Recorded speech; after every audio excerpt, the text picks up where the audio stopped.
I'm Deepali Vyas. This is Win the Day with James Whittaker. You're listening to Win the Day with James Whittaker. What we do in life echoes in eternity. Broadcasting from Los Angeles, California. Here's your host, James Whittaker. Let's go! Hey winners, welcome back to Win the Day. The quote for this episode comes from Jim Rohn and says, "Success is not to be pursued, it is to be attracted by the person you become." One of my favorite all-time quotes. Today we're talking about career success. Now, being exceptional at your job does not guarantee that you'll be recognized, promoted, or paid what you're worth. Why? Because success at work is not determined by performance alone. It's also shaped by things like visibility, influence, positioning, relationships, and your ability to communicate your value before someone else defines it for you. Today's guest has dedicated her career to mastering that exact process. Deepali Vyas is an executive recruiter, career strategist, and keynote speaker. Known as the elite recruiter, she has spent more than 25 years advising Fortune 500 companies and high-growth organizations on executive hiring and leadership strategy. Deepali has reviewed more than 1 million resumes, conducted over 50,000 interviews, and helped countless professionals secure senior positions and negotiate life-changing opportunities. She's also the founder and CEO of Vyas Media, where she helps ambitious professionals and aspiring creators to build their authority, articulate their value, and create opportunities on their own terms. I'm so excited for this episode. We're going to go through how to command a higher salary, what separates those who are promoted from those who remain stuck, the skills you need to stay valuable in the age of AI, and how to communicate your value so the right relationships and opportunities find their way to you. Before we begin, the right bit of inspiration can completely change the trajectory of someone's life. So there's a friend or loved one out there who needs to hear this episode or could use some help to win the day. Share it with them right now. All right, let's win the day with Deepali Vyas.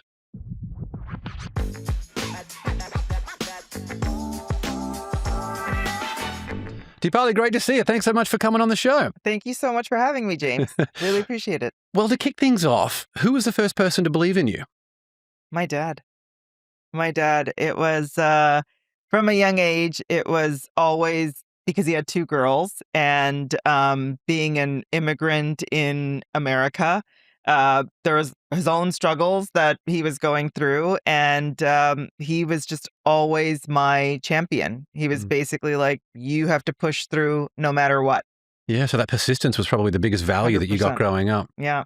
I love it. And through the lens of that, I actually had a different quote for you from this episode for Dale Carnegie. And I always try to find a good quote that will fit the episode. Yeah. And I actually changed it today to this one from Jim Rohn, which I feel like just sums it up so beautifully. This idea that success is not to be pursued, it is to be attracted by the person you become.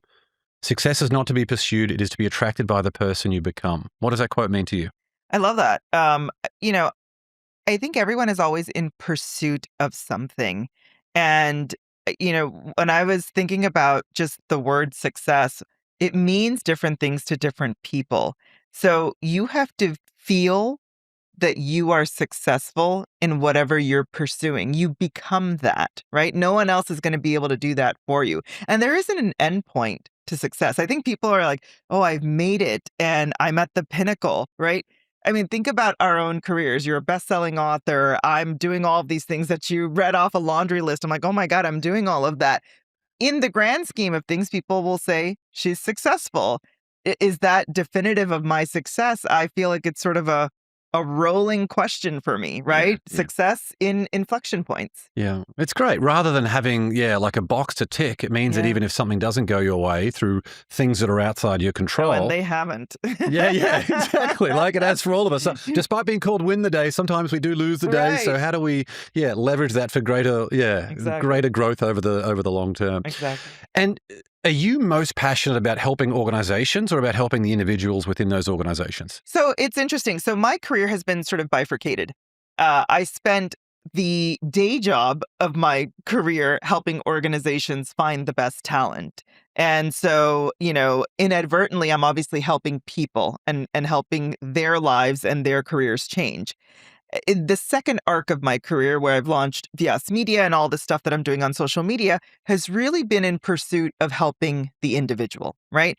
It's pulling back the curtain of what I've known in organizations and, the unwritten rules and how to play the game and knowing what board you're on and all of that stuff. It's never neutral, right?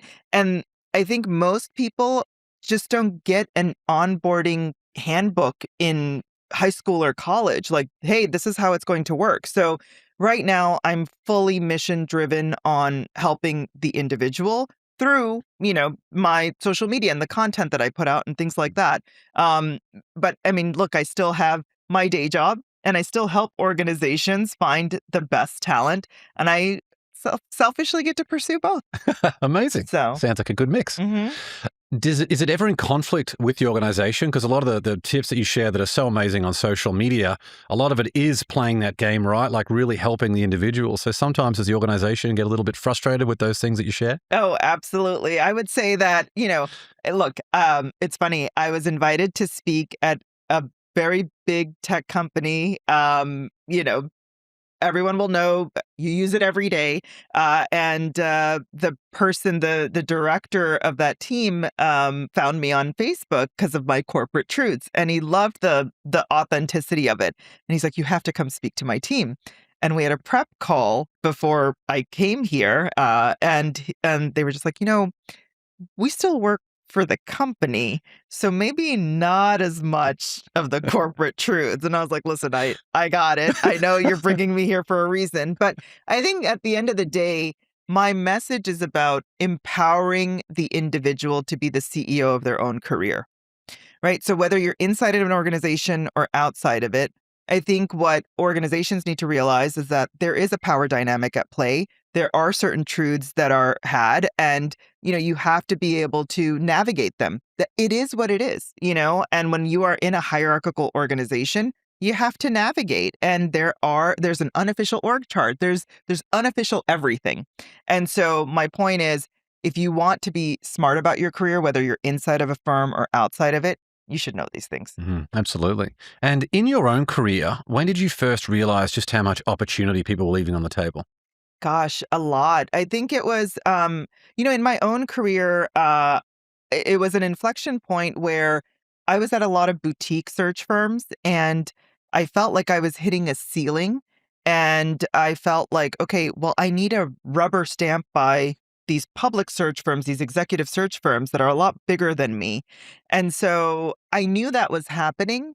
But I think the inflection point was I was at a boutique firm. It was really male dominated. It was sort of a Wall Street, pit type of environment. And they were making so much money, right? And I'm looking around and I'm like, I'm smarter than all these guys here. Like, meaning I know my stuff. If they can do it, I can do it. And so that kind of launched my own sort of entrepreneurial venture. And then I hit a ceiling and I went to a public search firm. And that's when I also realized I was leaving a lot on the table just by not knowing the process of how things worked from an executive search perspective. And so even little things like that. And by the way, James, I wasn't doing anything different. I was still recruiting the people that I did. I was still working with the same organizations. There was just an overlay of process that I didn't know. And I had left so much on the table, as an entrepreneur. How important is it for someone to have ambition? Very important. I think ambition is everything. We struggle a lot these days with the different generations that are in the market between Gen Z and millennials and Gen X and boomers. And I think that ambition means something different to each of those generations. So I'm going to assume you and I are Gen X. And so we were those latchkey kids that really didn't need a lot of instruction. We kind of just went about our business and head down, work hard, get through it. And the millennials and Gen Zs are asking about, well, if I do this, what do I get? Like, what's next? And they're entitled to that, right? And I think their ambition is more predicated on transparency. Our ambition was, I'm going to do the work and, I'm going to keep earning it, right? And so I think ambition just means different things to different generations. Yeah, I agree. And what is the biggest misconception ambitious professionals have about what actually creates long-term career success? Yeah. So I think the biggest misconception is my work will speak for itself. Mm, That I don't understand. I'm doing really great work. Why isn't anybody noticing? Right? Or why isn't my skip level coming to me and saying how amazing I am? And I think it's the delicate balance of, not feeling so salesy or cringy about showcasing your work or being visible, but it is an absolute must. If you are ambitious, you need to be able to articulate your value and show your value and show up in the rooms that are seeing your work that's attached to you, right? And that's what I mean by owning your narrative as well.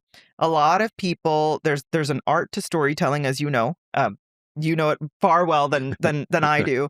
But I think telling your story and then being able to make sure that that story travels in the way that you want it to travel before someone else pins their agenda on it, right? mm. And that's what you need to control. Yeah, so much of this foundation that you're talking about here is just being proactive, right? Yes. Rather than being reactive and waiting for something to happen Yes. or complaining that you don't have it, turn yourself into Yeah. this person, and that's when you start to attract these big opportunities. Yeah, and I think part of, I obviously consider myself a very ambitious individual. I never waited for permission. I never waited my turn. I was just, full speed ahead. And I think those are the things that people often think that you have to wait for permission. And, when I got to Heidrick, which was the first, exec search firm, one of the partners said, Deepali, I know you want to do all of these things. Don't wait for permission, ask for forgiveness. And I was like, "Oh, really? Okay. Let's go. Let's do it." Yeah. And what is that fine line of someone who is like, yes, I want to do all the stuff that you're talking about here, but they have that limiting belief of what others are going to think about me because you become very close friends with the people that you work with. If all of a sudden it looks like I'm highlighting myself a lot more in these emails, just so you have that visibility and thus Yeah. get more opportunities, is it putting a few people offside, or is there a good balance to how to do that? So, I think that's naturally going to happen. If you're a high performer and you're kind of rising to the top and your visibility is seen by leadership, you're naturally gonna have your peers kind of, do the occasional eye roll and all of that. I think how you approach, your relationship knowing that I'm at work, this is a peer, we are in a competitive environment. It's not as it may not be a zero-sum game depending on the culture and environment that you're in. But at the end of the day, James, I always say you are the CEO of your own career. So you cannot worry about someone else thinking differently of you. If you are rising to the top, you're putting in the work, you're running that marathon, then you should have no shame about highlighting it and moving ahead, right? Their ambitions might not be your ambitions. But I do, I've had a lot of relationships change because of that dynamic as well. And some people were genuinely happy knowing that, listen, she built her skills and rightfully in that role, and I want to work with her and for her.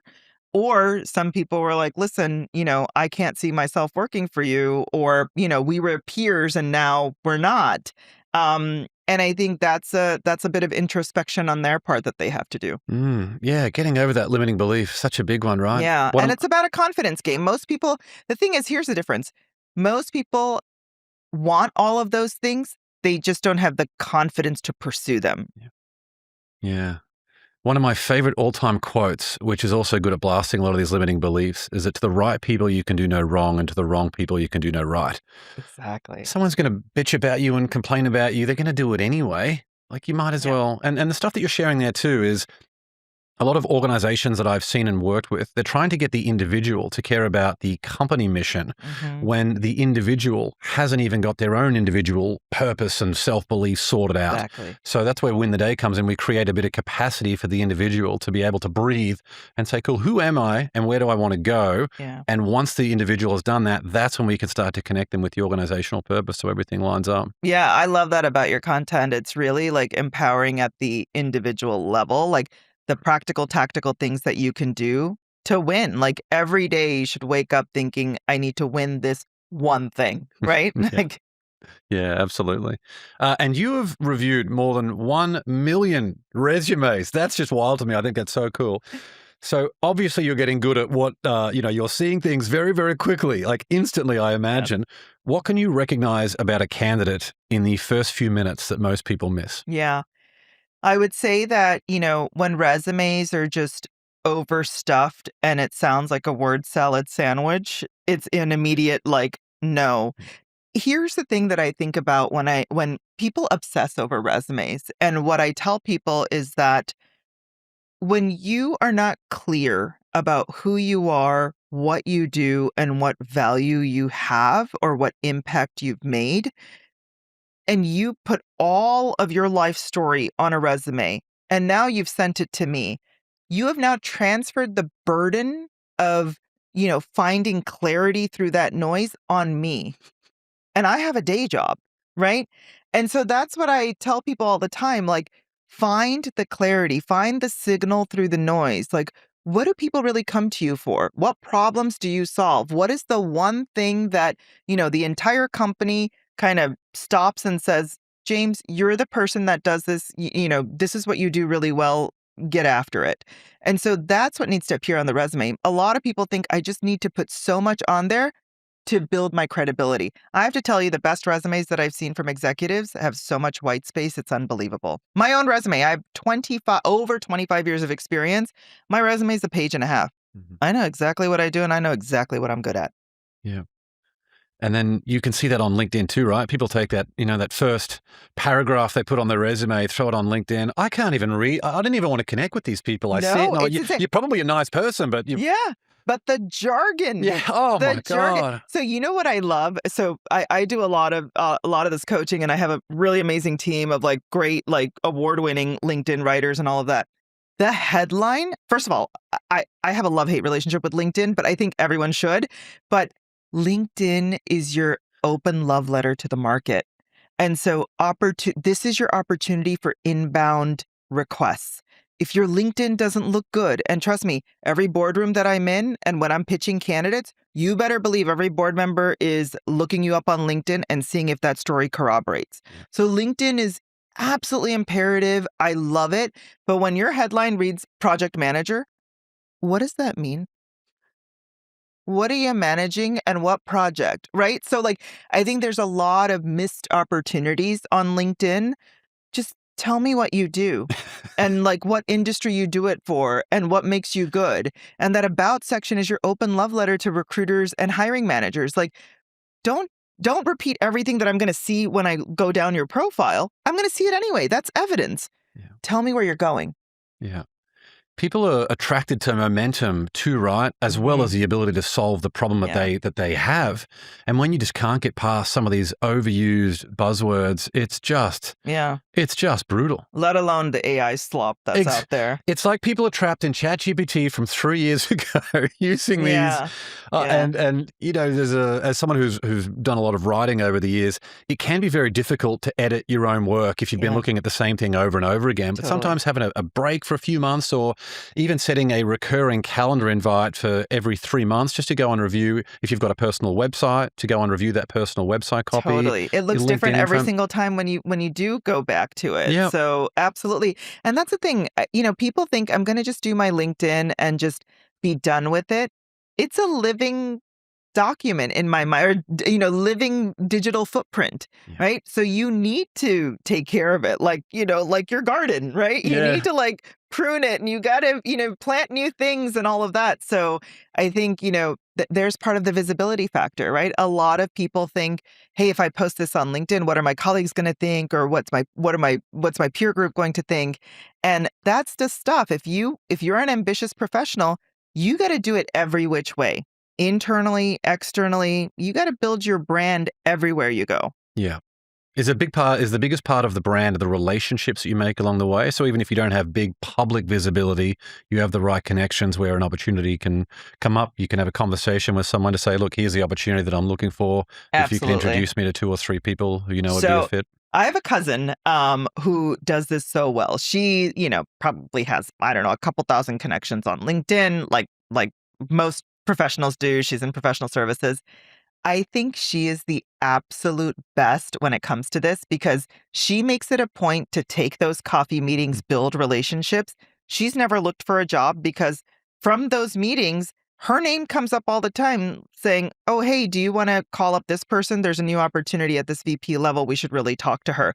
And so that's what benefits her.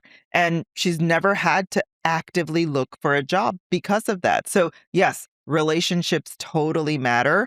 And I would not be do not dismiss when people are saying, hey, we should meet up. You never know where those conversations go. Again, within your network when it makes sense, not some random person calling you from, I don't know, another country saying, hey, let's meet for coffee. But So true. Like I rarely, I'm sure you're probably in the same boat. Like if you have to go to like an event by yourself, it can be very daunting or not. Even if it's not daunting, it's like, this is just not the thing that I want to do right now. I'd rather sit at home and watch a movie or go to the beach or do literally anything else. But I've never once regretted making that decision to go there. If you can find, so I went to an event recently where literally walking into the same, we were walking into the building, I saw a guy who was dressed the same and I said, it looks like we're going to the same event. And he said, yes. And we ended up being friends and hanging out a lot the entire night. And that was just a great baseline to be able to have a lot of other conversations. And it just, I don't know, it just means you carry a much better energy into those situations. And I'll tell you a story of, the CMO and COO of Vyas Media. I met him through a very random connection. And he's literally, my bestie. But one of the board members that, I've worked with for a long time said, hey, you need to meet this woman. She's in marketing and media. And I said, sure, I'll meet her because it was a recommendation from, a well-sourced person. So I went to meet her and she and I hit it off. And I said, hey, listen, I'm doing this startup. I'm thinking about this and that. And she's like, oh, I need to introduce you to somebody. He's amazing. And so I said, okay. And now, 3-4 years later, this guy, co-founded the Vyas Media platform with me and is my CMO and all of these things, all through a 1-degree connection. And we don't even speak to that woman as often, the one that connected us. We love her, but we don't speak to her on a daily basis. But what an amazing, moment. Yeah. Changed the trajectory of where I wanted to go because I needed his expertise. Yeah, huge. There's also this misconception that a lot of us have that other people don't want to help us. Yes. Yet the right people in your life, every single one of us has people in our corner right now who are desperate to help. But if they don't know that you need help or what they can help you with, then they can't help you. Well, closed mouths don't get fed, right? So you have to ask. And the other thing is, I think people, end up going to these like networking events with, I would say, unrealistic expectations. So when people talk to me all the time, they're like, oh, I don't want to network. I don't want to Deepali, I need this job, but I don't want to do any of that. I said, do you actually think that if you write one LinkedIn message to that one person that you're going to get a job offer from that one message? Your goal in networking is to get to the next conversation. And that's it. And James, I think it's managing your expectations, right? What are you expecting to get out of it? You weren't expecting to create a friendship from that networking event, right? And so I think, not having unrealistic expectations, you said 1 million resumes and 50,000 interviews. That comes with a lot of pattern recognition, right? I have to be able to see the patterns. And so when you are out there networking, you need to be able to pick up on those patterns and see, who do I really want to follow up with? Yes, there's going to be a little bit of noise. That's fine. But where's the signal? Oh, that person's really interesting and they're connected in this industry. I need them to get me to the next conversation. Yeah. The quote that I initially had for you for this episode was it was the Dale Carnegie quote that you can make more friends in 2 years by being interested in other people than you can by spending 10 years of getting other people interested in you. And I see that at a lot of these events, right? People are just so desperate to talk about themselves instead of being curious about the person that you're talking with. I have a great story for you. And I llove that quote. So I think you should have 2 quotes for this episode. There we go. So I went to my 30-year high school reunion. And for, whatever reason, I've been assigned the task because I was senior class president, as you can imagine, the eager beaver that I was. I was senior class president. And so I've had this honor of doing our reunions every decade. Okay. So organized it and got to Denver, which is where I grew up. And there was, I hadn't seen people in 10, 20, 30 years, right? So in my profession, my natural instinct is to go up to people and ask about them because that's what I've been trained to do professionally. And it's really interesting, again, the pattern recognition. I wanted to just be really sincere in my role as Deepali, the graduate, right? But then the elite recruiter part came out. And really interesting, James, that most people only wanted to talk about themselves and they never asked a question about me. And this is not about ego. But what I realized was you end up going into conversation debt, is what I call it. The conversation between me and that other person that just talked about themselves and whatever they were working on, what did they get out of it? They went into debt. They did not enrich themselves with anything that I would have spoken to them about, or they might have learned something about somebody new or anything like that, right? So when I realized that, and I was thinking about, okay, what am I going to put out on my next social media that won't piss off my The reunion for that. my classmates from 30 years ago? I really thought about this concept of conversation debt. You really go into debt if you're just talking about yourself. You don't expand your worldview if you don't get to know the other person across from you. Mhm. Yeah, so true. And it is far more common for people to go into conversation debt than to be curious about other people, in my Yeah. experience. I've been to some of these events where I just can't get away from, I can't get away from them quick enough for someone Yeah. that's just talking about themselves, about how good they are. And it's like, awesome. Okay, cool. Yeah. Where's the Right. exit? Right. Exactly. Because you know what? They've filled up your cup and now you're overflowing. And so it's like you have no more, like there's no more room, right? There's no more room. There's no two ways, right? Yeah. When you go to a bank, is the expectation just to withdraw? I'm pretty sure that bank needs some money from you Yeah, too, right? And that's so right. it's a two-way thing. That's right. Yeah. And you can tell this person's just struggling with their own confidence if they're doing Yeah. that too. Like, what is the quote that I think it's from Game of Thrones where it says, no real king has to say they're the king. Exactly. You know? Yeah. Exactly. Yeah. And that's the thing where, the number one trait that clients ask me when I'm doing a CEO search, the number one trait is, Polly, we want intellectual curiosity. What does that boil down to? It boils down to someone asking very smart questions and not talking about themselves. Intellectual curiosity. Mhm. So good. Mhm. What about the will to win? Is that what people want too? Because I've seen that with a lot of guests that we've had on the show running, big billion-dollar companies and things. That's the one. Obviously, there's been many things that come up over the years, and we don't always talk about what type of candidates they're looking for, but Yeah. that will to win is something that they want as well. I think it's Angela Duckworth's book about grit. There is a combination of, you know, that scrappy, hungry will to win, but someone that's going to roll up their sleeves and actually do it. The difference between the winners and the it's, staying mediocre in your own excellence is the will to do just a little bit more, right? The consistency, the delusion, I'm going to win at this because, right? And I think it's so totally true. I mean, I see that, in my own life, right? I'm willing to do and take all these risks and I have the will to win, but it's a slog in the mud. Yeah. It's not easy, right? I am working 24/7.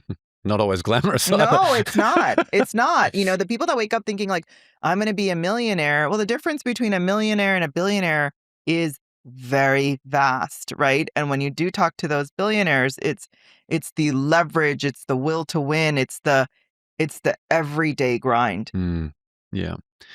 You mentioned office politics before. It Mhm. really is a Game of Thrones, right? So what are the Brutal. what are the unwritten rules of office politics, and does everyone need to play the game? First of all, I would say people that I coach all the time that say, Deepali, I'm just not into office politics. I don't want to play that game. I literally just tell them, you're on the board. You're on the board whether you like it or not. So whether you want to play or not, you're there, so you might as well play.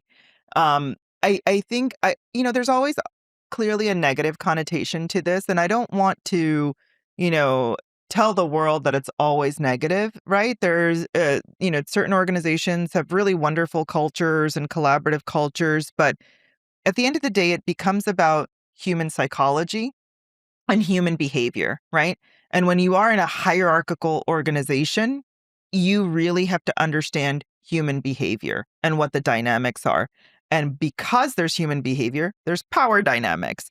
And I would say office politics, the biggest thing that I've learned is that there's the official org and then there's the unofficial org.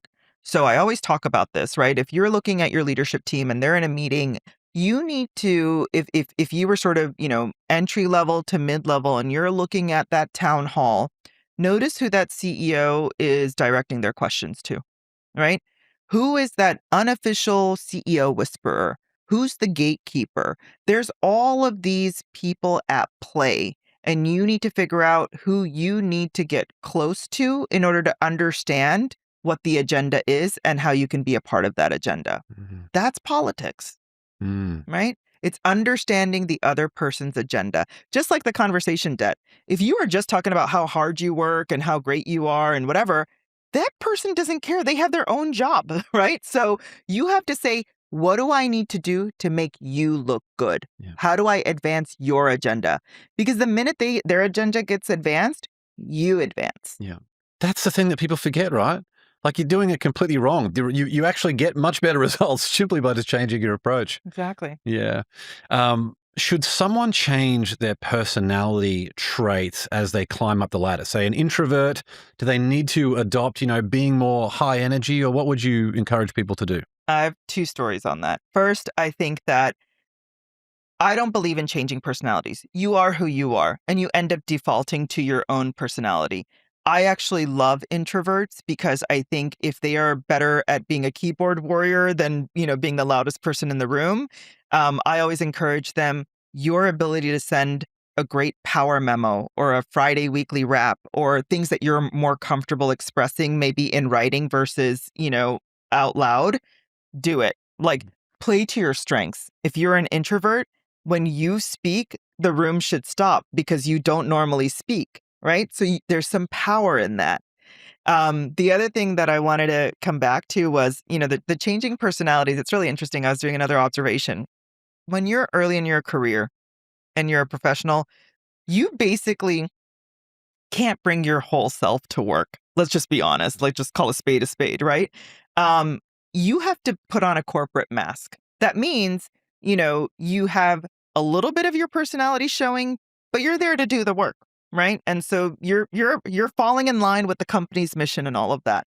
What's really interesting is as you get more, the higher you climb the corporate ladder, it's funny, all of these CEOs with their eccentric personalities, right? They end up earning back the right to be authentic after they've masked up in their corporate lives. Isn't that interesting? So true. Right? Yeah. And then they're authentic. Meanwhile, if people were just authentic from the beginning, we Yeah. wouldn't have this issue. Oh my But that's God. just the way the world works. That's Isn't it? right. How can someone tell whether they are being overlooked because they need to improve or because the organization simply doesn't recognize their value?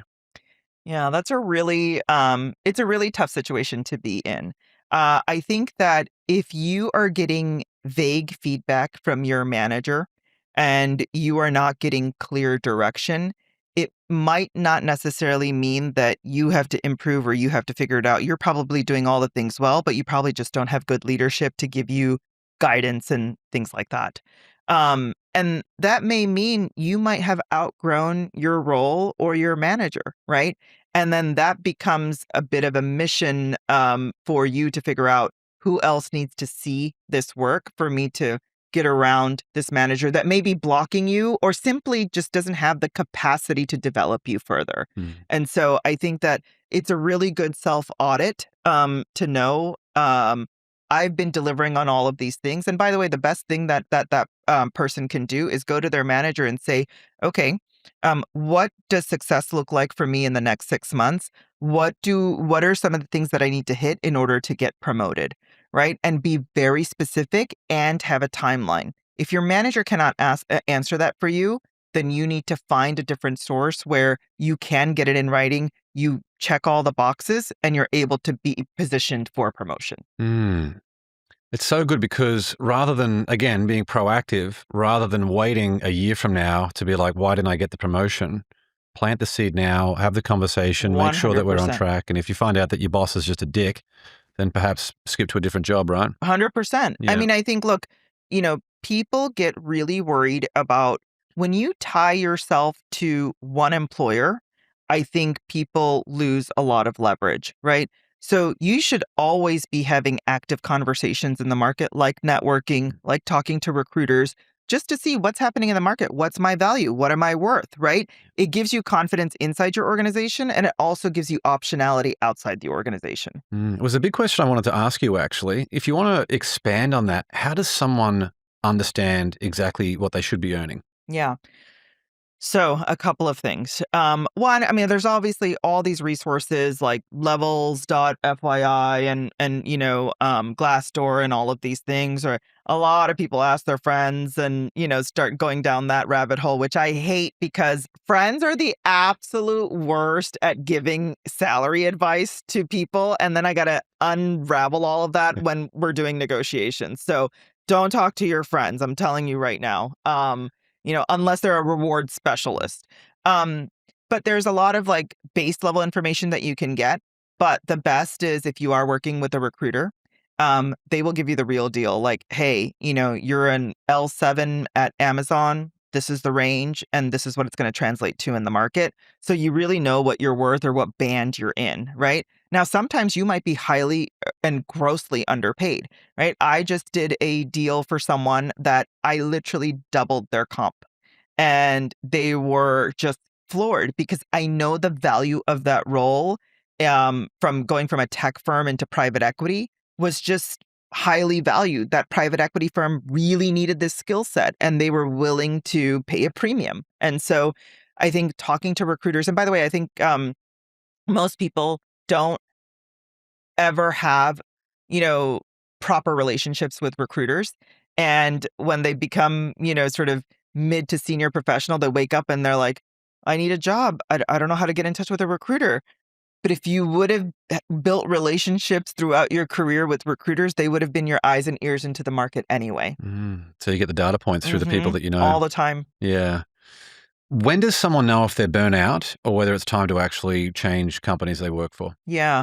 I think part of the burnout, audit that I tell people to do is, do you still like the company? Do you still like the work? Do you still like your team?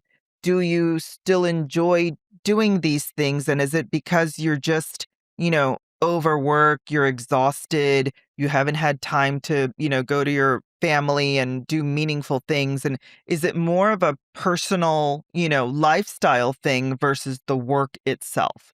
Right. And if there's a checklist that I have of, you go down that checklist, I don't really like my work anymore. I'm not learning anything new. I don't see growth potential. My peers are just, I've outgrown them. I'm not learning anything from them. I think learning is really the key, learning and challenge. And if you're not getting that and you're burnt out, it's time to leave. That learning is such a big one, right? Like we get It so is. much, we feel so motivated from progress and Yeah. growth.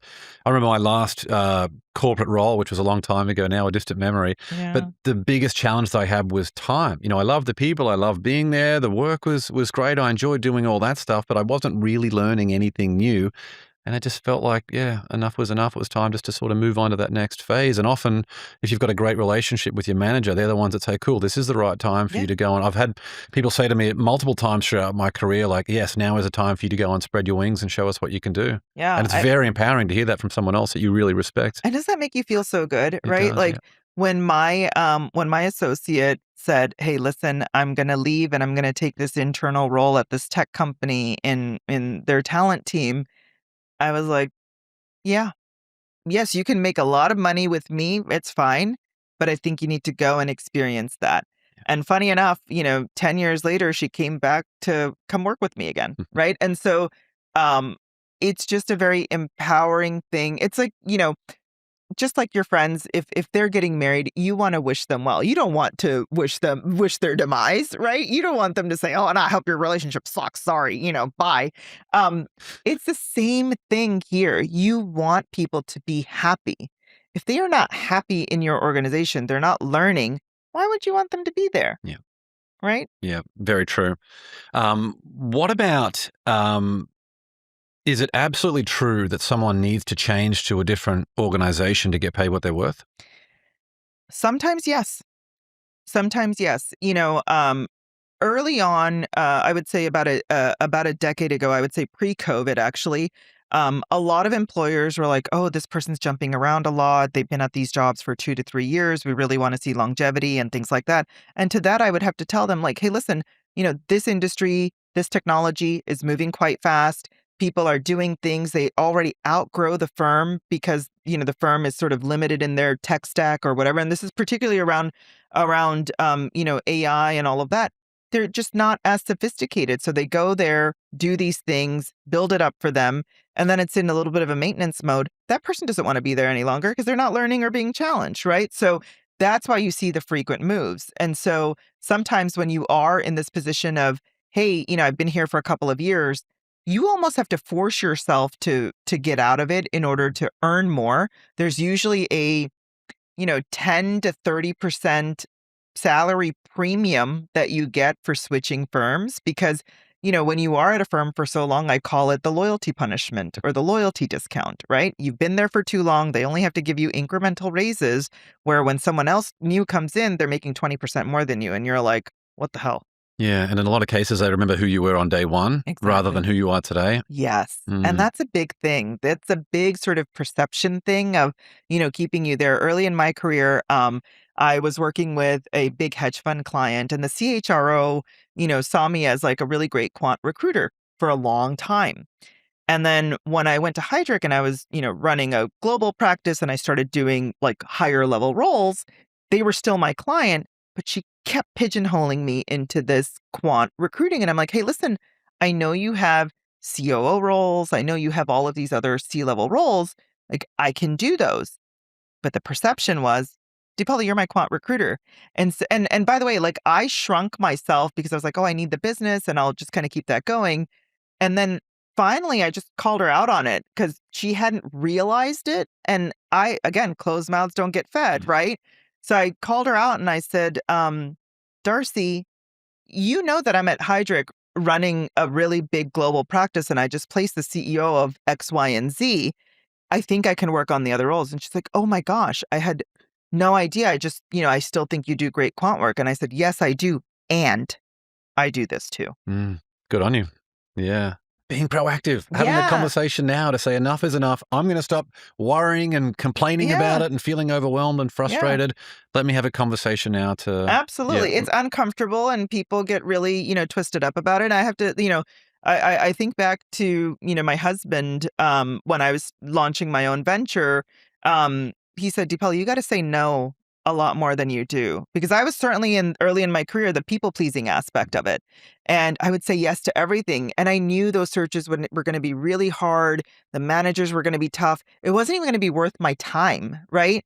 And he's like, you have to say no. And in my mind, I was like, I can't say no. We need the money. And then, and it's so counterintuitive. But the more you say no, the more I said no, the bigger searches came my way. Yeah. It's just wild. Yeah. For someone who feels like they're doing great work, but they're not getting promoted, what can they start saying in a conversation with their manager right now? Yeah. I would say, I always say this, document your wins. I think a lot of people basically walk into some of these meetings of, I'm just going to say some stuff off the fly, off the cuff, and they are not prepared or organized. And the best time to go in and to have these conversations is after a big win, right? Because the momentum is there. Your manager is really present. You've had a really great, it's just sort of those things where, when you're in part of the promotion cycle, and by by the time you get to the promotion cycle, they don't remember the January win, right? Yeah. So you constantly have to advocate for yourself in that way. So anytime you've had a really big win and you've had 3 months of, documented wins, you go to your manager and you say, hey, listen, here's what's happened the last 3 months. We just capped it off with this really nice win. Here are what the next 3 months look like. If I accomplish this, will I be, slotted for this promotion, right? It's about asking, but it's also about, you know what it is? I tell people all the time, again, everybody has their own agenda and everybody has their own day job. The minute you start burdening someone with your agenda, it's really difficult, right? Whether they're a good manager or not, because they have a lot on their plate. If you make it easier for them, spoon feed them the data. Mm. Because what's going to happen is that manager is going to say, hey, listen, my associate did A, B, C, and D. They deserve this promotion. Yeah. That's how they fight for you. But if they're just doing it off the cuff because you happen to tell him in passing, like, hey, remember that great win? Sure, maybe. Yeah. But, I didn't have my coffee that day and I don't really remember what you said. So, Yeah, it's so true. Giving that why, giving that incentive. Yeah. Show me the incentive. I'll show you the outcome. and don't be afraid to document your impact, right? I did this and it impacted, this level of the business. And the one sort of cheap and dirty trick that I always have is follow the dollar. You're either making money for the firm or you're saving money for the firm. Which one is it? Because that's what matters at the end of the day. Follow the dollar and tie yourself to it. Yeah. And for anyone who's in the business that referrals, if they want new clients, referrals is the best way I always feel to grow your business. When you have a happy client, that's the ultimate time to ask for a referral. So if you want to get a bump in your salary or promotion some other way, then once you've done some amazing work, it's perfect timing to Right have away. that conversation. Right away. I Yeah. used to have this associate, as soon as we won a big surge and we closed it, and she's like, well, it's time for me to get a better percentage. I'm like, yes, it is. There we go. You respect the hustle. Exactly. I did it, so I can't knock her for it.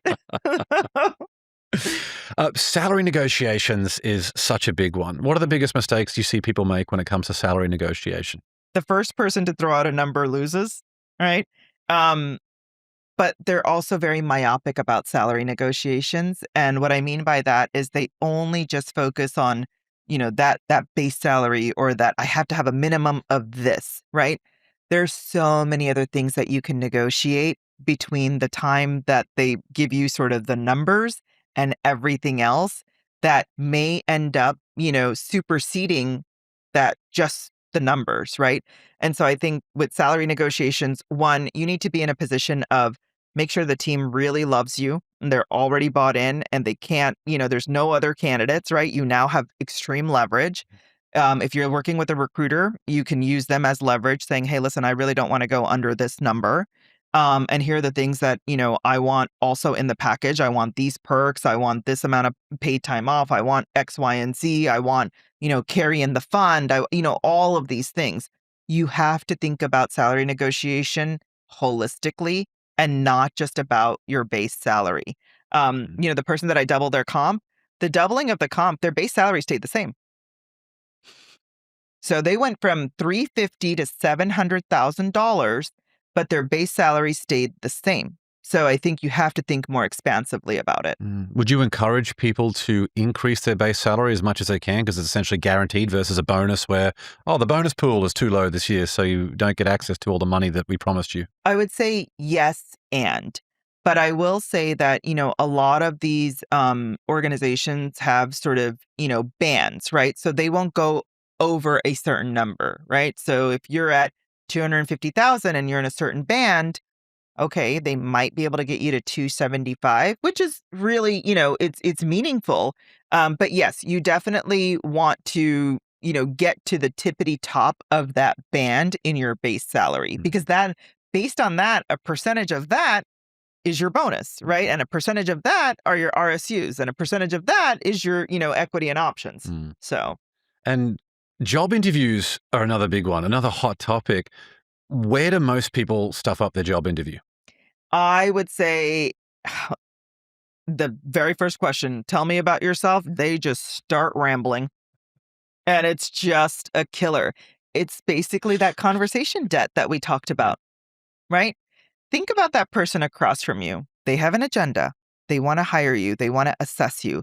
They are only thinking about, does this person match this job? Right? And so when they say, tell me about yourself, it is not an open invitation to say, well, I was born in a 3-cot hospital in India. And you know what I mean? And so it's like, why are you here? What's the purpose of it? Right? You want to say, hey, listen, I've placed the last, 18 CEOs in the Fortune 500. This is, I've built a $20 million business and I'm here today to expand on blah, blah, blah. Right? Like that's what they want to know. They don't want to know my childhood and all the things that I've done. That happens at the end of the interview when you've had some level of camaraderie. Yeah. Less can be more in these situations too, right? Yeah, totally. yeah. You don't want someone rambling forever. I should tell you this funny story. The very first time I went for a job interview, I was a kid. McDonald's opened up down the road from me in Brisbane, Australia. And I'm like, I'm going to kill this because I love McDonald's. I would always convince my parents to take me there after, a tennis match or a rugby game. Love it. I'm here for the job interview. I didn't really, there was no internet back then. Like, how do you prepare for this job interview? It just didn't occur to me that I was not going to get the job. I was probably a little bit overconfident. I sat down. The very first question, she took me out the back and she goes, why should we give you the job? And I was like, oh my God. And it felt like forever and no words came out. And after what felt like a lifetime, I said, I don't know. And she said, thanks for coming in. And that was it. So I failed to get a job at McDonald's when I was young. And at least it's made for a memorable story. Well, I've had that too. And it was a big, I've had a monster failure. I got invited to interview at D.E. Shaw, which is one of, a world-renowned hedge fund founded by David Shaw. And I was overconfident like you. I was still very sort of, I would say, early, almost mid-career. And I was like, this is it. I've been working in recruiting for a long time. I know my stuff. Like, perfect. I'm going to go and nail this. And I get into the interview and the guy, the recruiter across from me said, what do you know about D.E. Shaw? And I was like, oh, it's a hedge fund. And, all the random things that I knew about them because I recruited for them, right, as a vendor. And then he's like, well, tell me what you know about David. And I was like, what? And like my mind went blank. I think the blood drained from my face. And I was like, oh shit, I didn't even think about looking up anything about David Shaw, the mathematician from University of Chicago, blah, all the things that I know now. And the blood drained from my face. And he was like, thank you, shook my hand, said, thank you very much, and walked me out of the interview. That was it? That was it. Oh my God. Because he's like, you're not invested enough. You know the surface level of D.E. Shaw. Yeah. Yes, you've been recruiting for us as a vendor, but you don't know D.E. Shaw. And I'm like, you're right. Yeah. I don't. Something you remember for the rest of your life. Holy shit. It's a good lesson, right? I mean, terrible. It was, yeah. I was shaking. Yeah. Down that interview, especially because I was so confident. I had made so much money with D.E. Shaw, putting candidates there, telling them about why they should take the job and all of that. It fell flat on my face. Wow, that's crazy. Mm-hmm. So a lot of these times as well, is it to see how people can perform under pressure? Like it might not necessarily be in that case, but you can see a lot of times where I remember hearing a story about Tom Brady, the famous New England Patriots and Tampa Bay Buccaneers quarterback, how much he would yell at the other guys on his team during practice. And he wanted to find out if the people, if they can't hack it during practice, they're certainly not going to be able to perform under pressure. Exactly, and be resilient in front of 70,000 people on Sunday. So finding out and training who are the right people and the wrong people. Absolutely. And I think interviews are a pressure test, right? It's a pressure cooker situation. You don't know what they're going to ask you. You need to, figure out all those stories in your brain, bring them to the forefront and make sure there's meaningful connection and all of that. So I think interviews are very daunting, right? Well, I mean, I obviously conducted a gazillion interviews with candidates, and they might be slightly relaxed with me just because, I'm gatekeeper number one before I actually present them. But at the same time, they know why I'm asking those questions, and it's going to be as hard in front of the client. So. Yeah, so good. Mm-hmm. So the questions that someone asks during an interview is obviously very important. You can see after I failed to get a job at McDonald's, I became obsessed with how can I do a really good job interview? And I'm jealous of my wife who has a corporate job where I'm like, I would love to go and just have some job interviews today. I think that'd be really, really fun after having interviewed so many people and just life experience. Is there a specific question that you feel like a candidate should ask during a job interview? I think the number one question that a candidate should ask is, what does success look like in this role in the next year? How would I be successful here? And what targets do I need to meet in the next year to say that I was a really good hire? If someone asks me that, I'm like, oh, 100%, this all. And now that interviewer has handed you all the answers in the playbook, Yeah. right?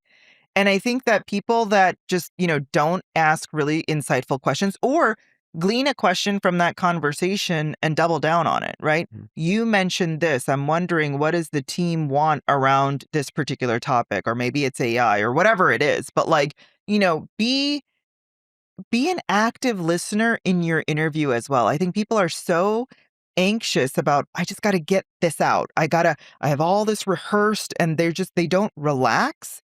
And so they're not listening, right? When you're asking a question, I'm so intently listening that I hope I can answer every single part of that question that he wants me to answer. Yeah. I feel like you can see it in politicians where if someone's just doing a rehearsed answer all the time, they might be saying all the right things, but if it doesn't sound like it's who they are, Yeah. then no one likes that person. Yeah, Yeah. exactly. I'm glad that you said that because politicians politicians just pivot. Great question. Let me tell you what Right. The politician answer, yeah. Politician answer. You answer with what you want to say rather than the question that was Absolutely. asked. And by the way, that is a huge red flag in an interview, Yeah. right? Like, I've asked you something and I've tried really hard to, like, the questions that you've asked, I've had some dual answers, but I'm like, I want to come back to his original question because I know it plays into it. And so that's the part about the active listening. Very important. You've done such an amazing job building up your personal brand, more than 1 million followers online. What have been the biggest actions that you have taken to be able to accumulate such a great following and have such a big impact worldwide? Yeah, I would say that, first of all, I'm like, I can't believe it. I pinch myself every day. I've just been so honest with my audience, and I'm so lucky. I have, just really, I hardly ever get a negative comment, um, because I feel like I'm neutral with honesty, right? So it's not as if I am, telling someone a point of view that's so polarizing. I'm just giving you what it is. And I think that is, I think that's what people appreciate. And they also appreciate, the credibility and the experience that I have been, I have these talking points around it, right? So I'm really grateful to them. I get so many messages saying, can you talk about toxic bosses? Can you talk about this? And people just want the advice, right? And by the way, I think everybody thinks that their situation is unique.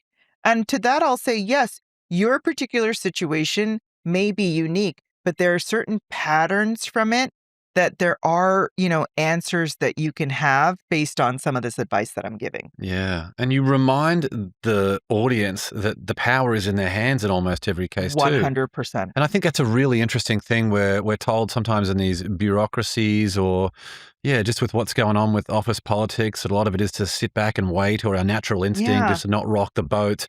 But you hear a message, they see the video that you've put out there, and it's like, wow, I do have some actions that I can take to give me a little bit of leverage to attract those big opportunities that I want. Yeah, I think a lot of people are certainly under leveraged. And again, it's just sort of waiting for your turn. And I'm like, never wait for your turn. Yeah. You know? Get after it. Go Yeah. out there, and if you want something, go and get it. Yeah. Yeah. Last question now before the Win the Day rocket round. Okay. On your best day, what's an affirmation that you would write on a flashcard that you could show yourself on your worst day? I have made every effort today to do everything that I can to make this day as great as it can be. That's a good time for the Win the Day theme too. Mhm. I love it, Deepali. That's Yeah. awesome.